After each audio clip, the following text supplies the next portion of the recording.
Hello everyone, welcome back to Sterlingshire Homestead. So the drywall hanging was done. The mudding guys are coming back next week. They started a little bit Friday today, and they want to make sure that it's at least 60 degrees in the house to make it so they can mud the right way. So we're getting heater boxes installed. I've got that one. I've got all the different parts sitting there. I've got the master bedroom one installed, master bath one installed, and then the other one on the first floor on this end of the house, right there for the laundry room. The upstairs one, I also have those in and done, so I'll take you up here quick without hitting my head. And we can see those too. That one's all done. This one is apparently, it was missing the knob actually to turn it on and off. So we have to exchange that one for one that's actually gonna work. This bathroom one's all done, and this bedroom one's all done. So just gotta install one more, and then we can test the whole system, turn them on, and hopefully get the house nice and toasty. The other half of that is insulation. My dad and Maddie have been up there for quite a while, taking care of insulation-y things. So we'll check in with them later. But those were the two big things today. You can see they've started to come through and tape just the initial. Still a little tacky yet, but mudding down the tape so that eventually when they come back through, they can finish some of that stuff out. I'm surprised they were here today. It's the Friday after Thanksgiving. I figured they'd have off today and we'd have another day to work. That's okay. So we'll see you back here when more of the mudding gets done. And welcome back to Insulation Day. I've got a mask on, so I probably sound really muffled. But this is what spray-in insulation does, or excuse me, blown-in fiberglass insulation is. You just have the hose, somebody's feeding it down on the bottom, and you blow it in until you meet your marks. You can see the green mark on the post right over there. That's the one we're supposed to go up to. So you just keep filling it in and filling it in until eventually it's all full. It's kind of just a sit-around process. You just chill out here until it's all full up to where you want it. And then when you're trying to get it blown in up against the other stuff you have, you just got to be careful not to go up past where the air is supposed to be coming through. It's actually not too bad. We'll see you when I get a little bit more of this done. It's just fairly time consuming, but the job up here I think is the easy job. We'll see in a bit. And a few hours later, we're done. All up to the line.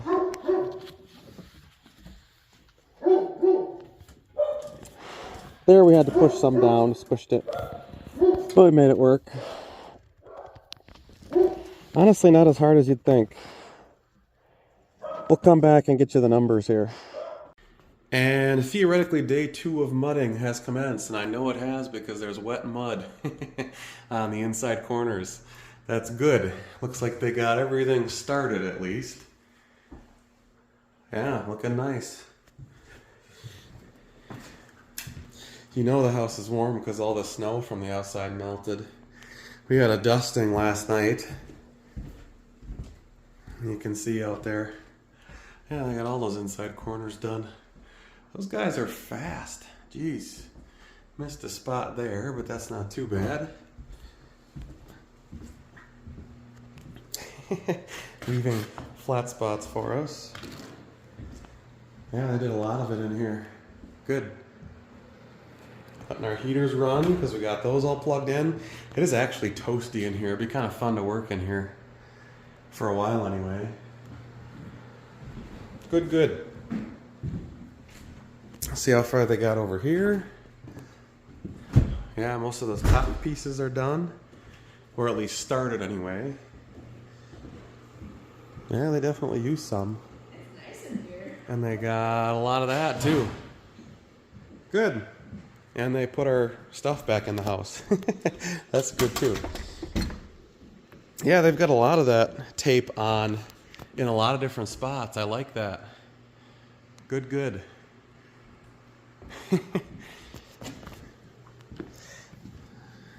Yeah, both of our ladders are sitting out there, but that's all right. Yeah, they did a lot of good stuff.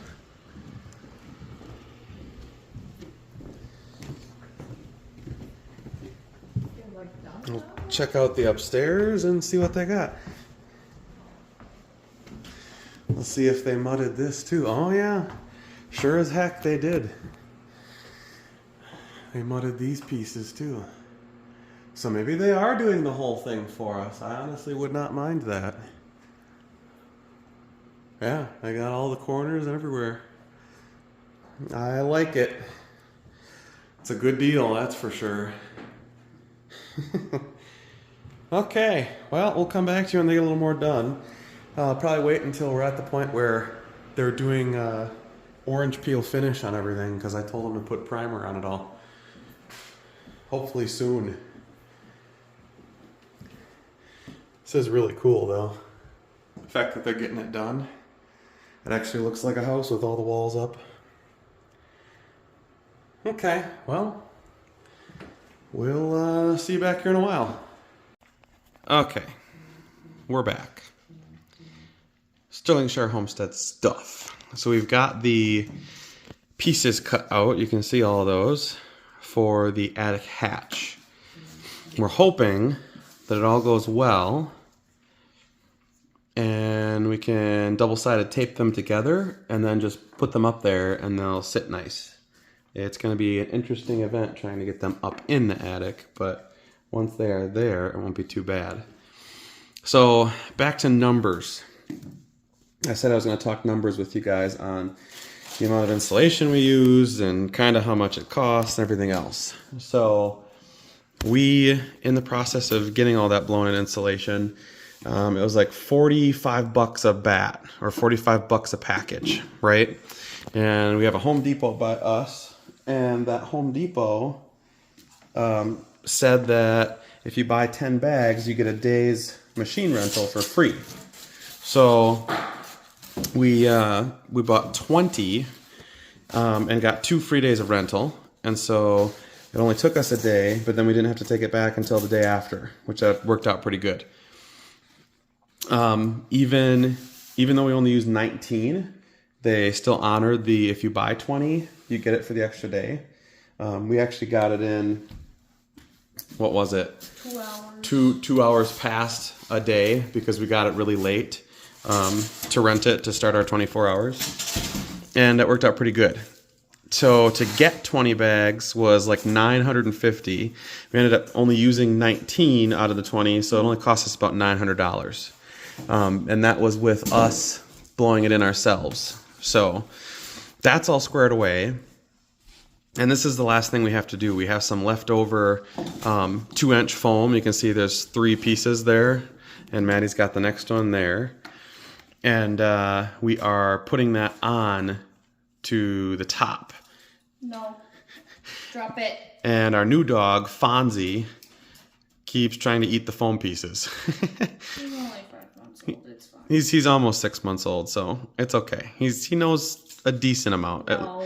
He'll chew on them for a while, and then after we tell him no, he spits them out pretty easy. So Get your face out of here. This is sharp. It goes ouch. So as far as insulation goes, this is the last thing we got. We just got to center these pieces on, and then we should be able to take it, put it up in the top, and then rotate it and slot it right down, and hopefully it'll cover everything. So we'll get that. Hopefully I will get you a shot of it going in. If not, that's pretty much all we did. Pretty easy process. Welcome back, everyone, to Sterlingshire Homestead. It's currently 3 o'clock on a Friday, and all the lights are in. At least on the outside of the house. We're up on the deck, and we got that all done. Next, moving on to, hopefully, outdoor outlets. Receptacles, I should say. these lights, not too bad to install. Like, after you figure out with the first one what you want to do, they're not too bad. And the equipment that you need to take care of them really is minimal. I think the only thing I used was a screwdriver, a flathead screwdriver to take care of all that stuff. And very easy to install. Anyway, so we're still in the process of mudding. Not a lot going on. A lot of this is just waiting for it to dry. And thankfully, I mean, our heaters are running. You can't feel the heat, but I certainly can. It's probably about 74 degrees in here right now, which is awesome. I did tell you guys the other day when we were doing insulation stuff that I was going to maybe see if I could have you see what happened with the attic hatch, but with how it went, it slotted itself in so nice, and that whole chunk of insulation, it was probably, I don't know, from here to about there thick. We took a bunch of R10 Pink Panther board and stacked it on top of each other and taped it together. It worked out really well. So now the attic hatch isn't leaking anymore, and we're doing really good on that front. So hopefully the mudding guys will come back soon, and we can continue this process. It is very nice to see. See, they got the top of the rail on, or the loft side on, and they also put the one on top of here. So they are doing things, but it takes so long for the mud to dry, and you know it's dry when it's all one color like that.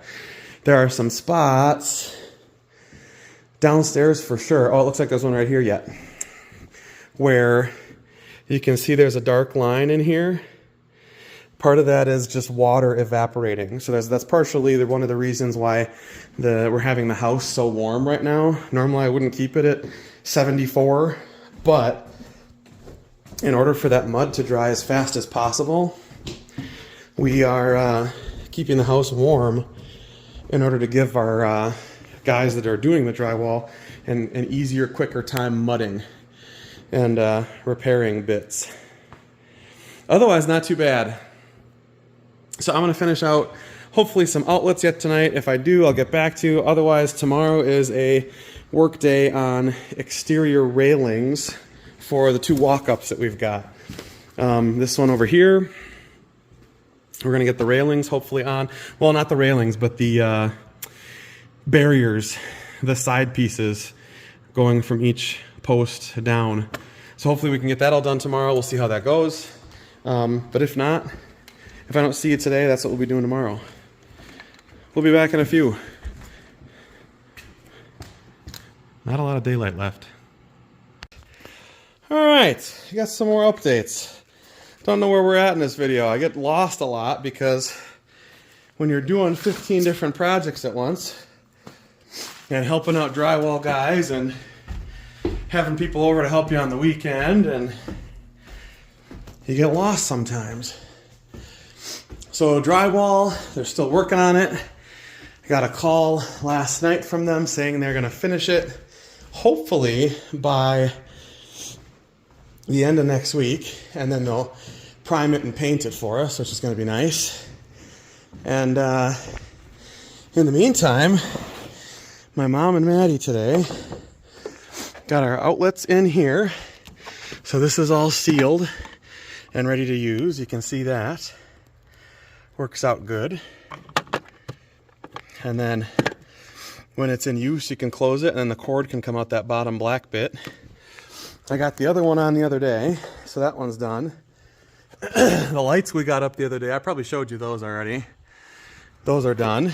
And then we were working on the rest of the afternoon.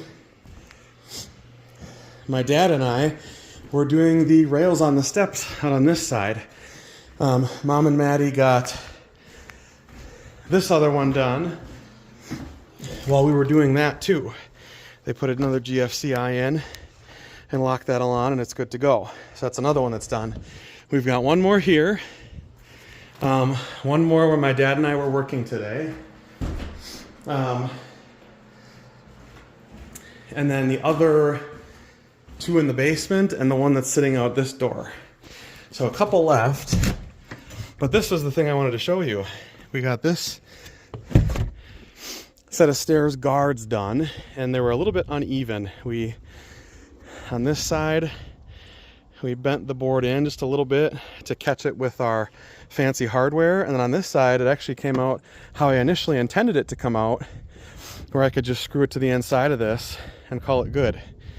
Eventually what we'll do here is we will put a top plate on this, which is going to be a treated piece of deck board, and what we'll do is we'll cut these off at an angle this even with the top of this last board, because this is sitting at about 36 inches, which is the minimum, and then we'll put that board on top. It'll be like 36 and 5/4, because I think it's 5/4 decking, and that'll run all the way down, and we can screw it into this board. We'll catch it here, we'll catch it on all 3 of them, and then you'll have a railing that you can hold on to on the back side here all the way down on both edges. But it worked out really good. We made a spacer, so that's a 4-inch, little under 4-inch block, because you have to be able to, when you're doing things, not be able to fit a 4-inch sphere through your railings for child safety. And hopefully that'll work out good. It's kind of annoying because where we live, we get a lot of snow, several feet in a year. And I would love to be able to just leave this bottom part open, so when we do have to shovel, we can just shovel it off the bottom and not have to worry about having to kick it all down the stairs first with how much snow we get. So we'll see if the inspector lets me leave this bottom part. If he doesn't, what we'll do is we'll take some of our treated 2x12s, and all we'll do is attach it to the outside of this bottom board down here, and then it'll fall down that extra 6-7 inches we need to be under that 4-inch mark. Tongue and groove came in. We ordered that. It's all ready to go. We just got to put it up on the cathedral ceiling. But the biggest part was getting this done so that at least we had one walk-up that was A, code compliant. We're going to have to do the other one eventually. But B, that way when you're going in and out of the house in the winter, because we'll still be working in there, that we at least have something here that we can use for the whole house. Anyway, if you like what we do here at Sterling Shire Homestead, please give us a like and a subscribe. It takes a lot of work to make these videos, and it really helps me out. It helps the channel out. If you guys, even if you just like it, and if you want to subscribe, that helps us. Anyway, thanks for watching us out here. Have a good one, everybody.